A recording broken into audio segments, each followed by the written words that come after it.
Parts! Ano yun nasa helmet mo? Ito ba?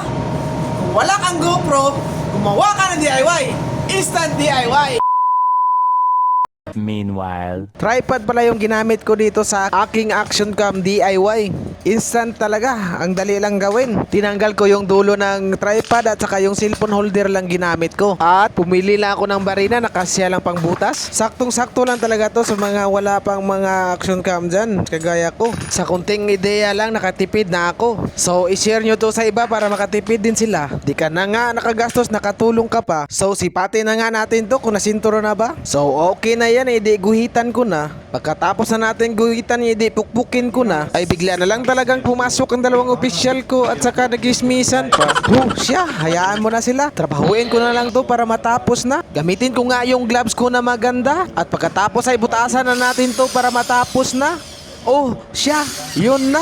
Ganun lang yun. Ganun lang talaga kadali. Ang bilis-bilis. At pagkatapos dyan ay kinabit ko na yung cellphone holder ko. At pagkatapos na makonekta yan, edi okay na to. Yan, action cam, instant DIY. Gusto mo ba to matry? a few moments later.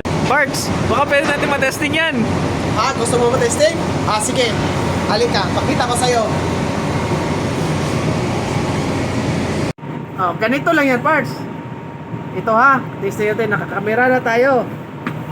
Point 1, tapos i-play natin yung video, anong result ha. Play. Hoy, putos man. Sa video tayo, lipat tayo sa video. Tapos point 1. Point 1, tapos ikapit natin dito. Tanggalin natin yung may isa pa akong instant DIY dito, magnet. Kailangan nyo lang dikit lang yan kahit saan. Kabit yung cellphone. Grabe mga DIY natin yan. Ganyan talaga mga vlogger, Yan yung resort part. Ganyan lang yung result. Tapos, kapit natin sa ulo. Ganyan. Naka-ikaut. Pakita natin sino yung mga gwapo. Ayun! Nakita ko nakarelibo. Wala na. Tapos na yung duty namin. May reliever na kami. Reliever.